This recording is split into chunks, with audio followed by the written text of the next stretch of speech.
नमस्कार। आप देख रहे हैं 4C सुप्रीम लॉ पार्टनर्स का यह कानूनी एपिसोड। हम आपको यहां पर कानूनी जगत की ताज़ा खबरों से रूबरू कराते हैं। मैं हूं doctor Ajay Kumar Pandey, advocate, supreme court of India, आपका दोस्त, आपका होस्ट, आपका मेजबान। आज हम इस चुनावी माहौल में एक चुनावी मुद्दे पर चर्चा करेंगे। दिल्ली का चुनाव समाप्त हुआ, नई सरकार अपना कार्यभार ग्रहण कर चुकी है। आप भी किसी न किसी तरह से दिल्ली के इन चुनाव की खबरों में मशगूल रहे, इंटरेस्ट लेते रहे। यही लोकतंत्र का मजा है, यही लोकतंत्र की सुंदरता है। लेकिन हम आपको फिर से इसी लोकतंत्र में एक बड़े अहम सवाल की तरफ लिए चलते हैं। इस सवाल यह है कि अपराधी की जगह कहां है? जेल है, ठीक है, अपराध साबित हो जाने के बाद। तो जनाब, जिस देश में अपराध साबित हो जाने के बाद, चाहे वह कोई नौकरशाह है, चाहे वह कोई बिजनेसमैन है, चाहे वह आम आदमी, उसके खिलाफ कानून एक, राजनेताओं के खिलाफ सजा हो जाने के बाद भी कानून दूसरा। यह मेरी समझ से बाहर है। और ऐसा ही एक मसला सुप्रीम कोर्ट के पास पहुंचा। सुप्रीम कोर्ट ने भी मेरी तरह यही सवाल उठाए कि जब हम rule of law, law before equality की बात करते हैं तो राजनेताओं के लिए अलग कानून और देश की जनता या दूसरे लोगों के लिए अलग कानून। यह व्यवस्था, यह निजाम आखिर कब तक? तो जी हां जनाब, हम बात कर रहे हैं सुप्रीम कोर्ट द्वारा केंद्र सरकार को हाल ही में एक याचिका में नोटिस दिए जाने के मामले की। इस याचिका में सुप्रीम कोर्ट से यह अपील की गई थी कि जिस तरह से एक नौकरशाह, एक सरकारी बाबू सजा हो जाने के बाद वापस नौकरी में नहीं लिया जा सकता या वह चुनाव में भाग नहीं ले सकता, तो आखिर राजनेताओं को यह छूट क्यों है कि सजा हो जाने के बावजूद वो चुनाव लड़ सकते हैं, वह मंत्री बन सकते हैं, वह सांसद बन सकते हैं, वह एमएलए बन सकते हैं, और जिस कानून के तहत उनको सजा दी गई उसी कानून को वो बना सकते हैं। जी, ब्यूरोक्रेट या सरकारी आदमी तो कानून बनाने की प्रक्रिया में शामिल नहीं है, लेकिन हमारे ये राजनेता देश के संसद में बैठकर, देश के विधानसभा में बैठकर कानून बनाते हैं जिससे देश चलता है, और वो खुद कानून के गुनाहगार साबित हो चुके हैं। कई साल जेल में बिताकर अपनी सजा काट कर आए हैं, फिर आखिर उनको दोबारा चुनाव लड़ने की छूट क्यों? अगर उनको आपराधिक मामले में दोषी ठहरा दिया गया तो उन पर भी आजीवन चुनाव न लड़ने का प्रतिबंध क्यों नहीं लगा दिया जाए? इस याचिका में यह मांग की गई और सुप्रीम कोर्ट ने इससे अपने को टैग किया, इससे सहमति जताई और सरकार को नोटिस जारी किया। तो इस याचिका में तर्क यह दिया गया कि भाई, अगर एक दोषी व्यक्ति जो एक जूनियर सरकारी कर्मचारी है वह नौकरी के लिए योग्य करार दिया जा सकता है, तो वही व्यक्ति फिर चुनाव लड़के कानून निर्माता कैसे बन सकता है? वर्तमान में जो कानून है जनप्रतिनिधि अधिनियम 1951, पीपल रिप्रेजेंटेशन एक्ट 1951 की धारा 8 सब सेक्शन 3, वह यह कहती है कि यदि किसी व्यक्ति को 2 या 2 से अधिक वर्षों की सजा होती है तो उसे सजा की तारीख से चुनाव लड़ने से अयोग्य घोषित कर दिया जाता है। यहां तक तो ठीक है, सजा हो गई, अयोग्य घोषित। लेकिन सजा समाप्ति के 6 वर्षों बाद वह चाहे तो इस फिर से कानून बनाने के सदन में शामिल हो सकता है, अर्थात वह MP, MLA जो भी जनप्रतिनिधि का चुनाव है इस देश में उसको वह लड़ सकता है। अब इस संदर्भ को अगर समझना है एकेडमिक वर्ल्ड से बाहर निकलकर, तो आप राहुल गांधी जी का उदाहरण ले लीजिए।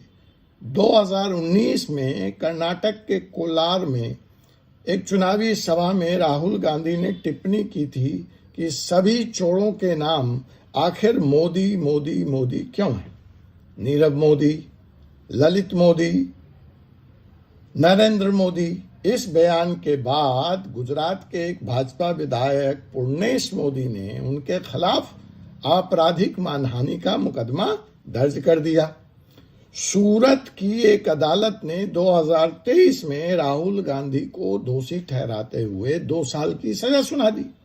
अब मैंने पहले ही कहा 2 साल या 2 साल से अधिक की सजा होगी तो चुनाव लड़ने पर रोक।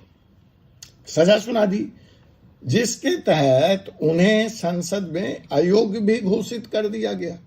लेकिन हुआ क्या कि अगस्त 2023 में सुप्रीम कोर्ट ने उनकी सजा पर रोक लगा दी, जिससे उनकी संसद सदस्यता फिलहाल बहाल हो गई। अब यहीं पर एक तरफ चुनाव आयोग तो राजनीति में अपराधीकरण को रोकने की बात करता है, कई तरह के कानून लाए।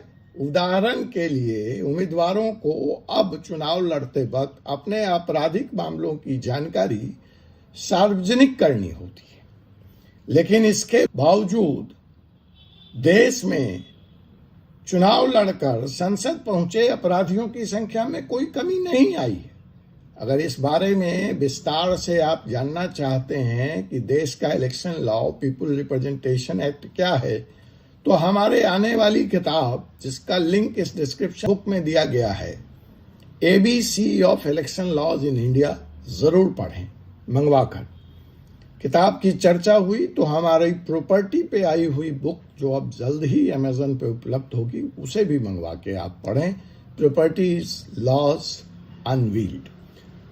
तो मैंने कहा कि तमाम कोशिशों प्रयासों के बाद भी चुनाव आयोग अपराधियों को चुनाव में भाग लेने से या चुनकर जीत कर आने से रोक नहीं पाई है। तो आइए इस बात को समझने के लिए हम कुछ पहले डाटा ले लेते हैं। तो 2024 का जो आम चुनावों से डाटा मेरे पास उपलब्ध है, ADR की रिपोर्ट के अनुसार, सो कुल सांसद की संख्या 543, निर्वाचित सांसदों में 251, 543 सदस्यों वाली संसद में 251, अर्थात 46% ऐसे लोग हैं जिनके खिलाफ आपराधिक मामले थे। 173 लोग, मतलब 31% ऐसे लोग हैं जिस पर गंभीर आपराधिक आरोप है, जिसमें बलात्कार, हत्या, हत्या के प्रयास और अपहरण शामिल हैं। राहुल गांधी जैसे डिफेमेशन के मुकदमों की बात नहीं हो रही, और ये हर दल में। मजे की बात तो यह है, तो सुप्रीम कोर्ट ने इसी आंकड़ों को देखते हुए संभवतः यह सवाल उठाया कि आखिर दोषी लोगों को, दोषी राजनेताओं को केवल 6 वर्षों तक चुनाव लड़ने से अयोग्य क्यों ठहराया जाए और उन पर आजीवन प्रतिबंध क्यों नहीं लगा दिया जाए।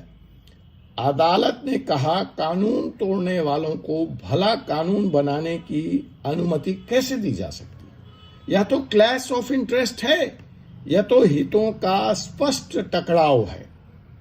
खैर, इस देश में 75 साल बाद भी आजादी के राजनीति के अपराधीकरण का मुकदमा का मामला मुद्दा नया नहीं है। 2002 में ADR के द्वारा दायर एक जनहित याचिका में सुप्रीम कोर्ट ने अपराधियों के लिए या राजनेताओं के लिए या चुनाव लड़ने वालों के लिए यह तय किया कि चुनाव लड़ने से पूर्व उन्हें अपने आपराधिक, वित्तीय और शैक्षिक पृष्ठभूमि की जानकारी सार्वजनिक करनी अनिवार्य होगी। लेकिन परिणाम क्या हुआ?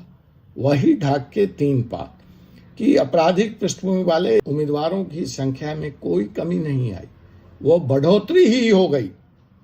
चुनाव आयोग ने सुप्रीम कोर्ट द्वारा फिर फटकार लगाए जाने पर तमाम पॉलिटिकल पार्टियों पर पेनल्टी, फाइनेंशियल पेनल्टी लगाए जाने पर, जिसमें एक पार्टी की रहनुमाई, एक पार्टी की तरफ से बतौर वकील मैं भी पेश हो रहा था, जिसमें सुप्रीम कोर्ट ने कई सवाल उठाए।